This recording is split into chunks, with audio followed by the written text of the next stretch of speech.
Live for you today. We have been waiting for this day, and Davey Height, we have been enjoying the 2 days we've had of Bassmaster Live already. We've enjoyed it a lot. The fish catching has been great. They're on a phenomenal fishery, that's for sure. And we've got the best of all time, Kevin VanDam, leading this tournament, and a rookie, Roy Hawk. He's not really a rookie in my opinion, although he is leading AOI and ROI, but you know, he's a hammer from out west. So very, very interesting. I got to talk to him last night, and he gave me a lot of good stuff we're going to get into this morning. Take a look at the leaderboard right now. It's Roy Hawk, who started in second place today, but right now Brandon Lester, who's notched the biggest bag of the tournament here, moving into second place. Brandon Lester from Tennessee looking for his first Bassmaster Elite Series victory. You know, the thing about being in third, it's you don't have the pressure on you. The worst you can do is finish 12th. So, you know, I'm four pounds back from King Kong Kevin VanDam up there. But, you know, it's possible. I had 26 pounds on the second day, dude. So I feel like if I went out and had 26 again, I'd have a legitimate shot at this thing. So we'll see what happens. I'm fired up, man. Probably a little too fired up. I gotta calm down a little bit, but just super excited, man. I'm ready to get out there and get fishing, and you know, I need to just focus today and work hard and let the chips fall where they fall. You know, looking forward to it. Thankful. The best thing about being in the lead going out on the final day is you get a smooth boat ride all the way to your first spot. You don't have to do all the boat wakes out there. That's why you work hard to be in the lead going out. Well, you might think smooth sailing for the number one guy in the sport, Kevin VanDam, today, searching for his 25th victory with the Bassmasters. But I tell you what, we look at down our leaderboards, the full top 12. We are so loaded up with marauders who are apt to pop a 26, 27, maybe even a 28-pound limit at any time during the day. Kevin VanDam knows he's far from in the bag on this one. He does, but we saw him yesterday afternoon really feeling good about what he's got going on, the pattern that he's got going, and he's been able to expand on that.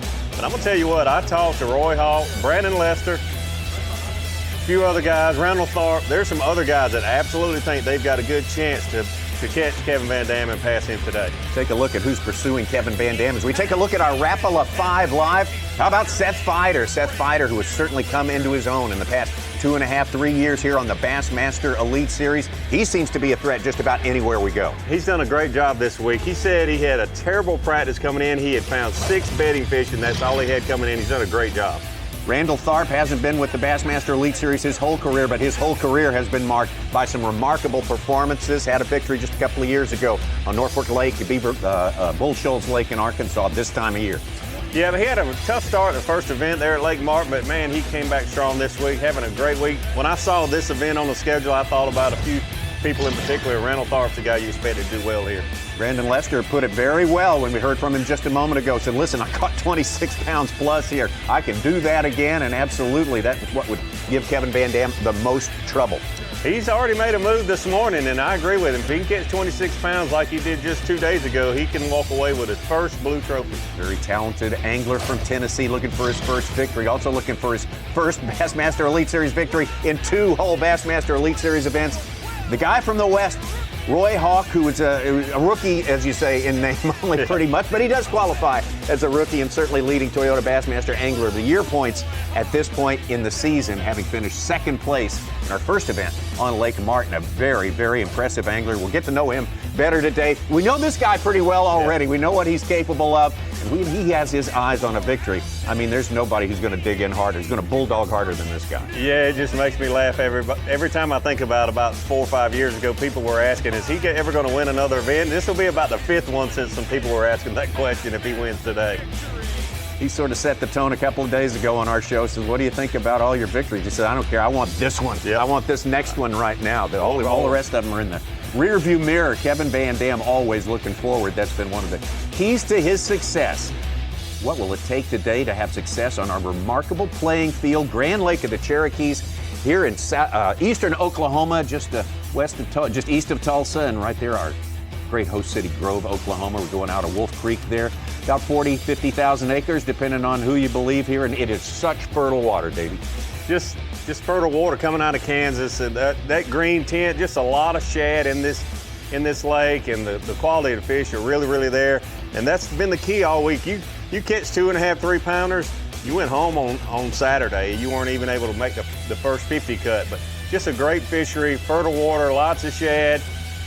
And in any time there could be a 25 to 30 pound stringer caught any time of year at this lake. You can't say that about many places throughout the country. Let's take a look at what happened out there early today. Kevin VanDam, we watched him early all 3 days of this tournament because that is where he put away so many of his big There we fish, go. put so Big many one. of them in the box.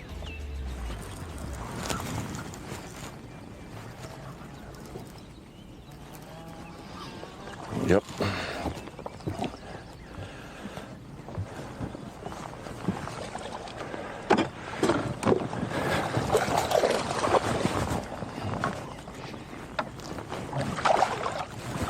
There's a good start.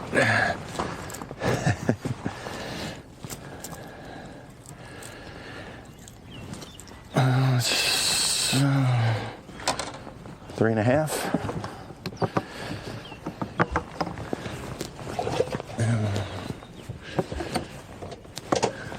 Got to be positive. You got to think you're going to call.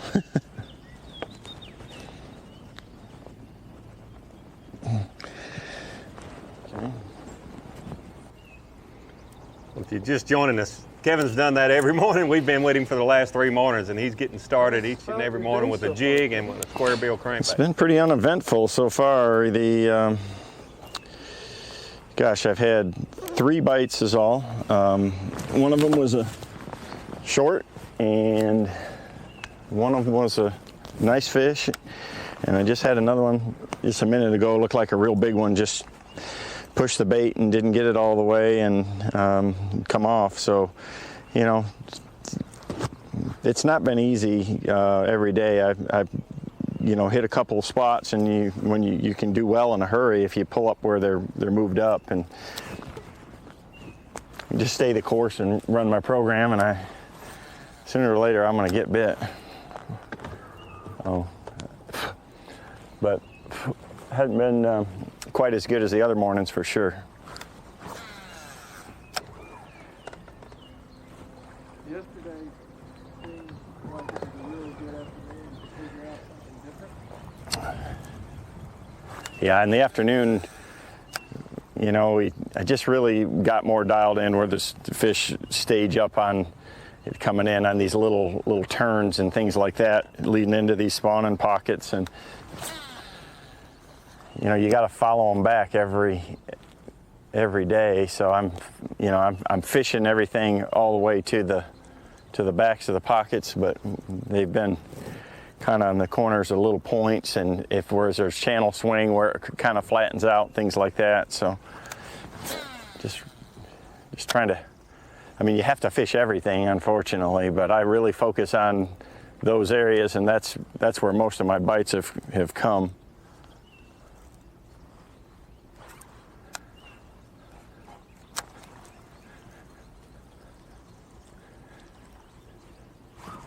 There's one. Hooked up. It feels weird. Might not be a bass, or it's foul hooked.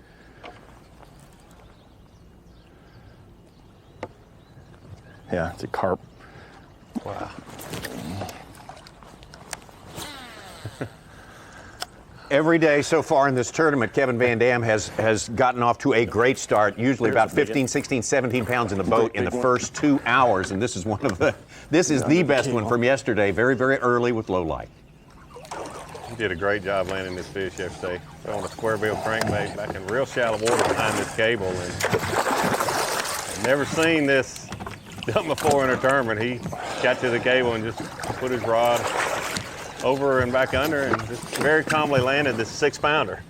How many people can relate to that? You're out fishing with your buddy, and boy, that looks so good over. I'm going to throw it. He says, "You'll never land that fish. Yep. It's over the cable." Oh, you can too. There's a You're good Kevin VanDam. You bet. Not just a little I mean, fish look at that. either. I mean, that's a toad. Smoked it. He sort of acted like Look he'd at the done that barrel before. on that, dude. That's a good one. He makes everything look like he's done it before. You bet. You bet. Now, the afternoon was marked by a decision to seek out Pretty good one. less clear water, actually dirtier water, and it paid off for him. Yep, he went on about a 2.5 hour lull, didn't he, Such, without catching a fish? Yeah, and then they had that 4.5 pounder, then a 4 after that late. We were with him, and he said, I got to make a move. I got to get out of this clear water. And he made a move, and man, we saw him lose a 4 pounder, catch a 4.5, and really got on a run there yesterday afternoon. I guarantee you we'll see him back in that area again today, because he was marking waypoints. He was, and talking to him last night, he said he had not fished that area, but he would definitely go back there today. Well, that was the spot right there for Kevin VanDam that got him fully fired up about the day. Back to Kevin VanDam live. A little bit behind schedule on his early morning bite today, but again, he's got things like that newfound area that he got at the end of the day yesterday in his back pocket. So.